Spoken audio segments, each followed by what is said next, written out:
नमस्कार प्यारे बच्चों, एकेडमिक ज्ञान सेतु से मैं राजेंद्र कुमार प्रजापति आप सभी का हार्दिक अभिनंदन करता हूं।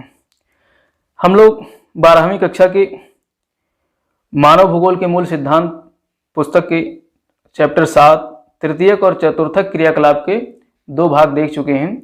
तो उन 2 पार्ट्स में हम लोगों ने जो अब तक पढ़ा है उसमें हम लोगों ने तृतीयक क्रियाकलाप क्या क्या थे इसका हम लोगों ने वहाँ पर अध्ययन किया है, जिसमें हमने व्यापार वाणिज्य का अध्ययन किया, परिवहन और संचार और सेवाएं, इन 4 चीज़ों का हम लोगों ने पार्ट 1 और पार्ट 2 में अध्ययन कर लिया है। अब इस तीसरे और आखिरी खंड में हम लोग यहाँ पर अध्ययन करेंगे चतुर्थ क्रियाकलाप क्या है और पंचम क्रियाकलाप क्या है। तो चतुर्थ में हम लोग सूचना आधारित देखेंगे क्रियाकलाप और अनुसंधान एवं विकास आधारित क्रियाकलाप जो चतुर्थ के अंतर्गत आते हैं, और पंचम क्रियाकलाप ये भी सर्विसेज ही हैं, सेवाएं ही हैं, लेकिन ये विशेषज्ञ और निर्णयकर्ता, परामर्शदाता और नीति निर्धारक, इस तरीके से ये सारे आते हैं इसके अंतर्गत। तो चलिए हम लोग यहाँ पर शुरू करते हैं। चतुर्थ क्रियाकलाप क्या है? तो कोपेनहेगन और न्यूयॉर्क में एक बहुराष्ट्रीय कंपनी, मतलब ये कहने का मतलब ये है कि एक बहुराष्ट्रीय कंपनियां जो होती हैं वो किस कैटेगरी में आती हैं? तो ये चतुर्थ क्रियाकलाप के अंतर्गत आती हैं। इनमें कौन कौन से हो सकते हैं? जैसे मुख्य कार्यकारी अधिकारी किसी कंपनी का, सीईओ बहुराष्ट्रीय कंपनी का सीईओ कौन सा कार्य करेगा? चतुर्थ क्रियाकलाप। इसी प्रकार से चिकित्सीय प्रतिलेखक, मान लो मेडिकल कोई ट्रांसक्रिप्शनिस्ट है, कोई मेडिकल प्रतिलेखक है, तो वो किसके अंतर्गत आएगा? चतुर्थ क्रियाकलाप के अंतर्गत आएगा। तो ये सभी लोग सेवा सेक्टर के उस प्रभाग में कार्य करते हैं जो ज्ञानोन्मुखी हैं। ये सब ज्ञान पर आधारित जो है सर्विसेज होती हैं। तो चतुर्थ क्रियाकलाप में कौन आते हैं? ज्ञान पर आधारित जो कार्य होते हैं वो आते हैं चतुर्थ क्रियाकलाप में। इस सेक्टर को चतुर्थ और पंचम क्रियाकलापों में विभक्त किया जा सकता है। तो ये ऐसे सेक्टर्स जो ज्ञान पर आधारित हैं, इनको चतुर्थ और पंचम यानी क्वाटरनरी और क्वेनरी एक्टिविटीज में डिवाइड किया जा सकता है। तो हम लोग यहाँ चतुर्थ क्रियाकलाप देखेंगे।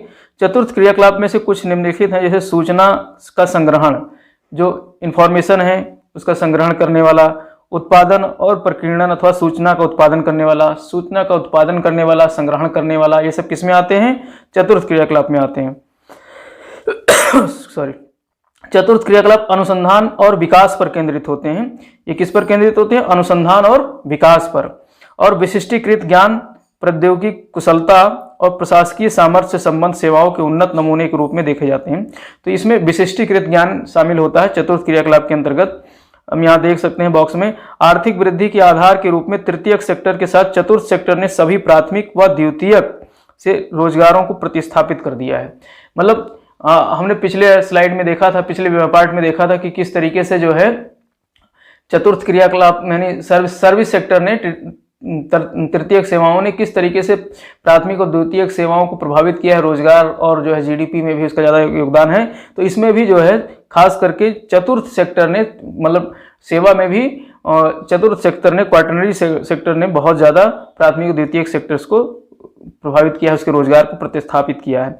विकसित अर्थव्यवस्थाओं में आधे से अधिक कर्मी ज्ञान के इस क्षेत्र में कार्यरत हैं, और विकसित देशों में तो बहुत ज़्यादा, आधे से अधिक जो सर्विस प्रोवाइडर हैं वो इस सेक्टर में आते हैं। किसमें? फोर्थ सेक्टर में, चतुर्थ सेक्टर में आते हैं। तथा पारस्परिक कोष, म्यूचुअल फंड प्रबंधकों से लेकर कर परामर्शदाता और सॉफ्टवेयर सेवाओं की मांग में अति उच्च वृद्धि हुई। ये सब किसमें आते हैं? सॉफ्टवेयर सेवा और जो है कर परामर्शदाता, ये सब जो है चतुर्थ सेक्टर के अंतर्गत आते हैं।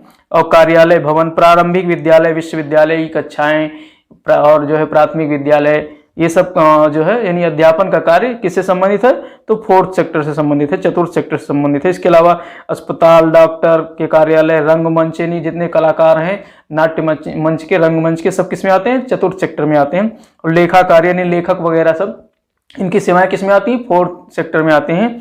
और दलाली की फर्मों में काम करने वाले, यानी कि जितने भी दलाल हैं, जितने भी इस तरीके से जो आपके बिचौलिए हैं जो काम करते हैं, वो सब किसमें आते हैं? सब चतुर्थ सेक्टर में आते हैं, सब इसी से संबंधित हैं।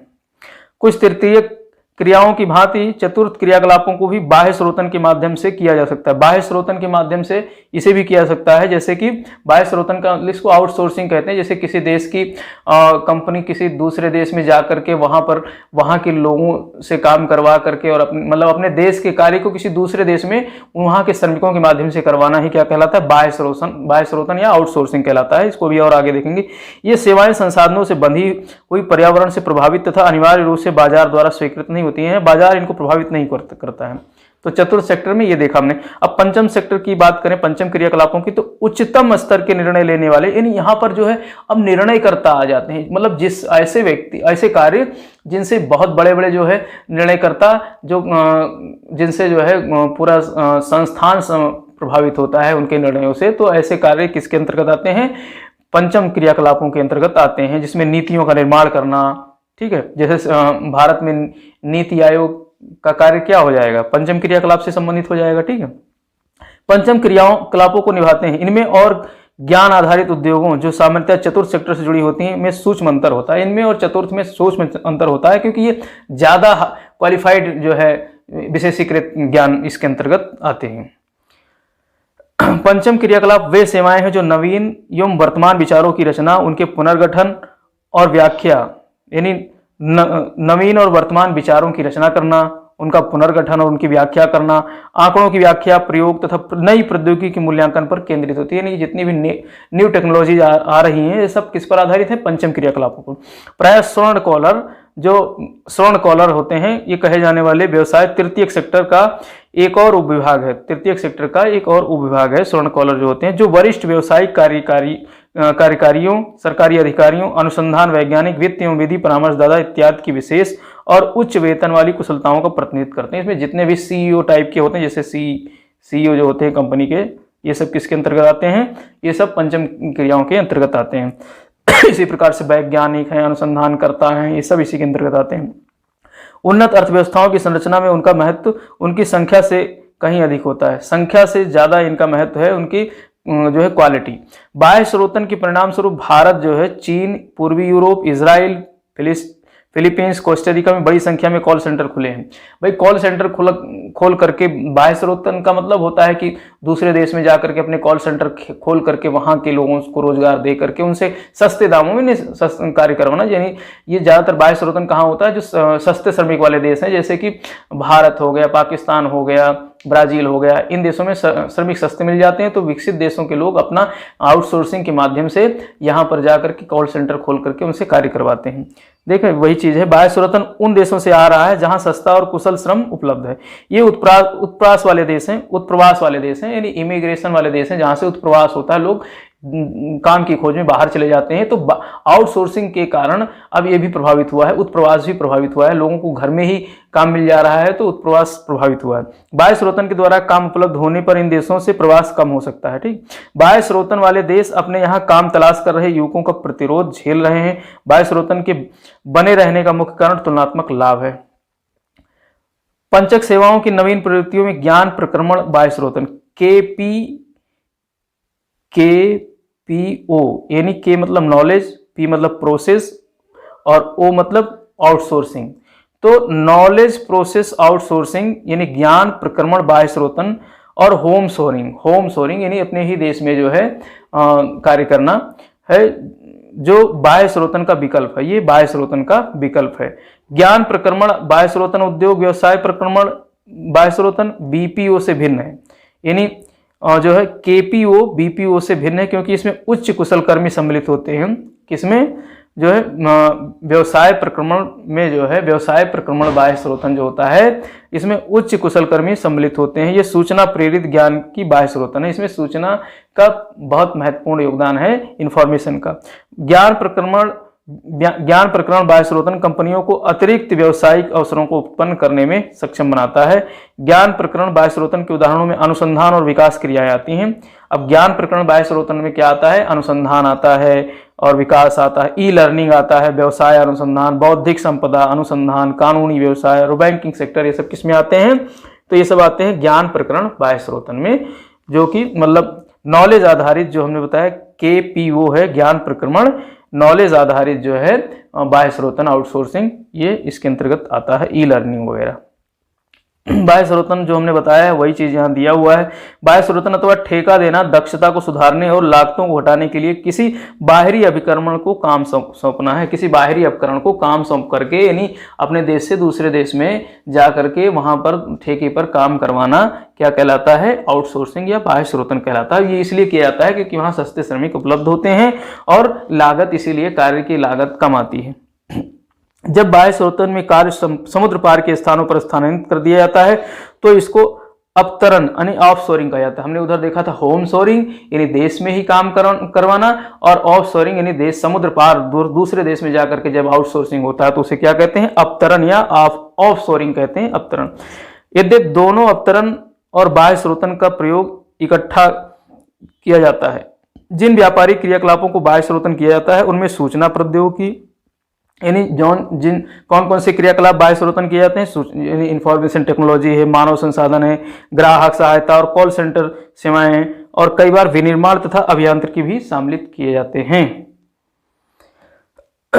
आंकड़ा प्रक्रमण सूचना प्रौद्योगिकी संबंधित एक सेवा है जिसे आसानी से एशियाई, पूर्वी यूरोप और अफ्रीकी देशों में क्रियान्वित किया जा सकता है। इन देशों में विकसित देशों की अपेक्षा कम पारिश्रमिक पर अंग्रेजी भाषा में अच्छी निपुणता वाले सूचना प्रौद्योगिकी कुशल कर्मचारी उपलब्ध हो जाते हैं। यानी बाह्य स्रोतन वही चीज है, मैंने बताया कि कुशल श्रमिक जो है सस्ते दामों में मिल जाते हैं जो अंग्रेजी भाषा भी जानते हैं। जैसे भारत में आकर के यूरोप के लोग और अमेरिका के लोग यहाँ कॉल सेंटर खोल करके और यहाँ के लोगों को जो है रोजगार दे करके उनसे कार्य करवा लेते हैं सस्ते में।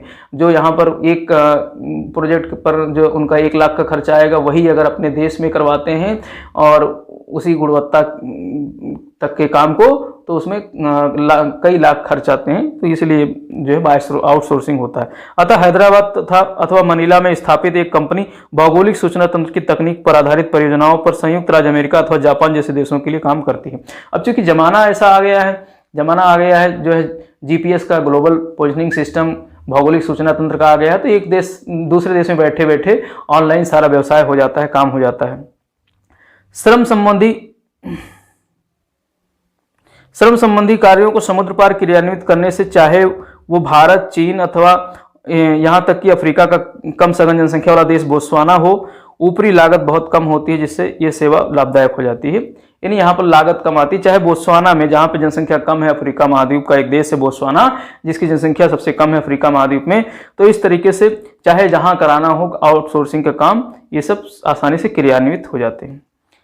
देखिए हमने यहाँ पर सभी क्रियाएं देख ली, प्राथमिक देखा, द्वितीयक देखा, तृतीयक देखा, चतुर्थ देखा और पंचम देखा। तो इस तरीके से ये एक सीढ़ी है, इस सीढ़ी पर हम अब तक जो है हमारे जितने क्रियाकलाप हैं 5 क्रियाकलाप लगभग जो है देखे हैं हमने, मतलब अपने अर्थव्यवस्था में 5 क्रियाकलाप होते हैं। तो इस तरीके से सीढ़ी दर सीढ़ी हम अभी 5वें क्रियाकलाप पर पहुंचे हैं। तो अब इसके बाद क्या एक प्रश्न आता है, पंचम क्रियाकलाप के बाद क्या आने वाला है, तो ये विचार कीजिए, इमेजिन कीजिए। ठीक है, देखिए यहाँ पर कुछ आपको ऐसे शब्द मिल जाते हैं जैसे रेड कॉलर जॉब करने वाले और वाइट कॉलर, स्वर्ण कॉलर जॉब करने वाले, तो ये क्या है इनको समझ लेते हैं। तो रेड कॉलर जॉब करने वाले होते हैं प्राथमिक क्रियाएं जो करते हैं, इनको क्या कहते हैं, रेड कॉलर श्रमिक कहते हैं, या रेड कॉलर कार्य करने वाले, जैसे आखेट, भोजन संग्रह, पशुचारण, मछली पकड़ना, वनों से लकड़ी काटना, कृषि एवं खनन, ये सब किसमें आते हैं, रेड कॉलर जॉब करने वाले आते हैं। स्वर्ण कॉलर वाले जो होते हैं यानी गोल्डन कॉलर वाले, इसमें पंचम क्रियाकलाप जो भी हमने देखे हैं उच्च दक्षता वाले सेवाएं आती हैं, जैसे नवीन एवं वर्तमान विचारों की रचना, उनका पुनर्गठन व व्याख्या, आंकड़ों की व्याख्या, प्रयोग तथा नवीन प्रौद्योगिकी का मूल्यांकन, ये सब किसमें आते हैं, स्वर्ण कॉलर में।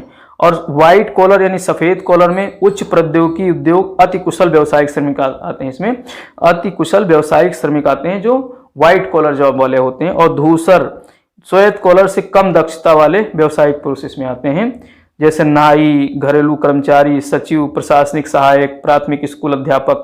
यानी प्राथमिक स्कूल का अध्यापक कौन से कॉलर में आता है, तो ग्रे कॉलर में आता है, किसमें आता है, धूसर में, यानी किसमें आता है, ये ग्रे कॉलर में आता है, धूसर कॉलर सर्विस में आता है, ये ध्यान रखना। और इसकी इसी प्रकार से ब्लू कॉलर जो श्रमिक होते हैं, नीला कॉलर, ये उद्योग वास्तव में उत्पादन से संबंधित कर्मी है। यानी नीला किससे संबंधित है, जितने भी उत्पादन करने वाले कार्मिक होते हैं वो सब किस में आते हैं, ब्लू कॉलर जॉब में आते हैं। और गुलाबी यानी पिंक कॉलर में श्वेत कॉलर से कम दक्षता वाले व्यवसायिक महिला श्रमिक।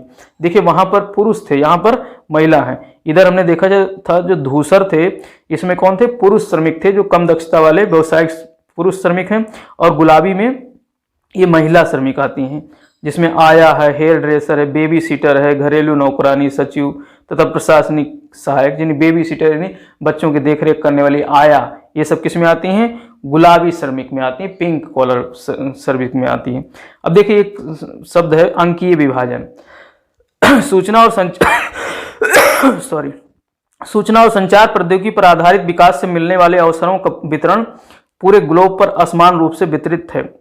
देशों में विस्तृत आर्थिक, राजनीतिक और सामाजिक भिन्नताएं पाई जाती हैं। निर्णायक कारक यह है कि कोई देश कितनी शीघ्रता से अपने नागरिकों को सूचना और संचार प्रौद्योगिकी तक पहुंच और उसके लाभ उपलब्ध करा सकता है। तो अंकीय विभाजन का मतलब होता है कि कोई देश अपने देश के नागरिकों को तक कितनी आसानी से, कितनी शीघ्रता से सूचना उपलब्ध करा देता है। यानी 4G, 5G, 6G, 7G कौन सी तकनीक इस्तेमाल करता है सूचना प्रसारित करने में, सूचना उसकी कितनी तेज है। तो भारत अभी 4G वाला देश है, यहाँ पर सूचना का प्रसारण तीव्र नहीं है, जबकि जापान जैसे विकसित देशों में सूचना का प्रसारण काफी तीव्र है। तो ये अंकीय विभाजन इसी से संबंधित है। देश सामान्य रूप से इस दिशा में आगे बढ़ गए हैं। विकसित देश, यानी इधर पीछे हमने क्या देखा था, विकसित देश, तो विकसित देश सामान्य रूप से इस दिशा में आगे बढ़ गए हैं, जबकि विकासशील देश पिछड़ गए हैं। और इसी को अंकीय विभाजन कहा जाता है। अंकीय विभाजन क्या है? सूचना को तत्परता के साथ प्रदान करना। किसी देश राष्ट्र द्वारा सूचना को अपने नागरिकों को तत्परता से प्रदान करना ही क्या कहलाता है? अंकीय विभाजन कहलाता है। इसी प्रकार देशों के भीतर अंकीय विभाजन विद्यमान है। उदाहरणतः भारत अथवा रूस जैसे विशाल देश में यह अवश्यंभावी है कि महानगरीय केंद्रों जैसे निश्चित क्षेत्रों में परिध्यस्त ग्रामीण क्षेत्रों की तुलना में अंकीय विश्व के साथ बेहतर संबंध तक पहुंच पाई जाती है। देश के अंदर भी अंकीय विभाजन देखने को मिलता है।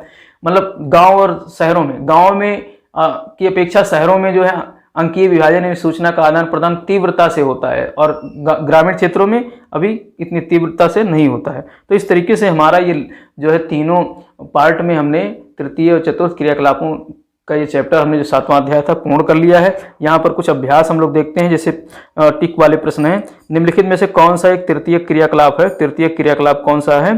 तो इसमें खेती, बुनाई, आखेट दिया है, तो तृतीय क्रियाकलाप व्यापार है। ठीक है। निम्नलिखित क्रियाकलापों में कौन सा एक द्वितीयक सेक्टर का क्रियाकलाप नहीं है? नहीं है द्वितीय क्रियाकलाप। तो इस्पात प्रगलन जो है ये भी है, वस्त्र निर्माण है, मछली पकड़ना ये प्राथमिक क्रियाकलाप है, टोकरी बुनना ये द्वितीय क्रियाकलाप है। ठीक है। निम्नलिखित में से कौन सा एक सेक्टर दिल्ली, मुंबई, चेन्नई और कोलकाता में सर्वाधिक रोजगार प्रदान करता है? तो सर्वाधिक रोजगार दिल्ली में, कोलकाता में प्राथमिक तो होगा नहीं, द्वितीयक हो सकता है, लेकिन आगे और देखते हैं। पर्यटन भी हो सकता है, लेकिन सेवा यहाँ सबसे सटीक है। सर्विस सेक्टर में सबसे ज़्यादा यहाँ पर जो है रोजगार प्रदान किया जाता है। दिल्ली, चेन्नई, इनमें सर्विस सेक्टर सबसे ज़्यादा है। वे काम जिनमें उच्च परिमाण और स्तर वाले अन्वेषण सम्मिलित होते हैं, तो ये किसमें होते हैं? चतुर्थ क्रियाकलाप में उच्च परिमाण और स्तर वाले अन्वेषण सम्मिलित होते हैं, कहलाते हैं उच्च परिमाण। और ये नहीं, पंचम क्रियाकलाप, ये गलत, पंचम क्रियाकलाप होगा इसमें, देख लीजिएगा। निम्नलिखित में से कौन सा क्रियाकलाप चतुर्थ सेक्टर से संबंधित है? चतुर्थ सेक्टर से संबंधित है, तो इसमें विश्वविद्यालय अध्यापन हो जाएगा। निम्नलिखित कथनों में से कौन सा एक सत्य नहीं है? तो बाह्य स्रोतन दक्षता को बढ़ाता है और लागतों को घटाता है। बिल्कुल पढ़ा हमने, बाह्य स्रोतन यानी आउटसोर्सिंग इसीलिए किया जाता है कि लागत कम आए। कभी कभार अभियांत्रिकी और विनिर्माण कार्यों को भी बाह्य स्रोतन की जा सकती है, बिल्कुल की जा सकती है, हमने पढ़ा था अभी। बीपीओज के पास केपीओज की तुलना में बेहतर व्यवसायिक अवसर होते हैं, तो ये गलत है, यही हो जाएगा। और कामों की बाह्य स्रोतन करने वाले देशों में काम की तलाश करने वालों में असंतोष पाया जाता है, तो ग वाला हो जाएगा यहाँ पर। निम्नलिखित प्रश्नों के 30 शब्दों में उत्तर देना। फुटकर व्यापार सेवा को स्पष्ट कीजिए। हमने पहले वाले वीडियो में पढ़ा था, दूसरे वाले सेकंड पार्ट में। चतुर्थ सेवाओं का वर्णन कीजिए, अभी हमने चर्चा किया है। विश्व में चिकित्सा पर्यटन के क्षेत्र में तेजी से उभरते हुए देशों के नाम लिखिए। चिकित्सा पर्यटन के क्षेत्र में जो उभरने वाले देश हैं उनके नाम लिखने हैं। अंकीय विभाजन क्या है? जैसा कि अभी हमने चर्चा किया है, 150 शब्दों में देना है आपको। आधुनिक आर्थिक विकास में सेवा सेक्टर की सार्थकता और वृद्धि की चर्चा कीजिए, और परिवहन और संचार सेवाओं की सार्थकता को विस्तार पूर्वक स्पष्ट कीजिए। तो ये प्रश्न कर लीजिए। अगर इनमें से कुछ समस्या आती है तो आप कमेंट बॉक्स में जाकर के कमेंट अवश्य कीजिए और हमसे पूछिए, और हम अगर हो सकेगा तो हम इसके उत्तर भी लिखाने की कोशिश करेंगे, अगर आप लोग ऐसा डिमांड करते हैं तो इसके साथ ही बच्चों, अगर आपने अभी तक एकेडमिक ज्ञान सेतु चैनल को सब्सक्राइब नहीं किया है, सब्सक्राइब कर लीजिए। बेल आइकन को अवश्य प्रेस कर लीजिए, जिससे कि आपको नोटिफिकेशन तुरंत मिल जाए। और लाइक तो बनता ही, तो लाइक एक डाल दीजिए। और देखिए ये हमारे चैनल का आइकॉन है। इसके साथ साथ में दूसरा चैनल भी हमारा चल रहा है, एनसीईआरटी विद राजेंद्र सर, इसमें भी वीडियो आते रहते हैं। तो इसी के साथ जो है, जय हिंद, जय Bharat, thank you for watching.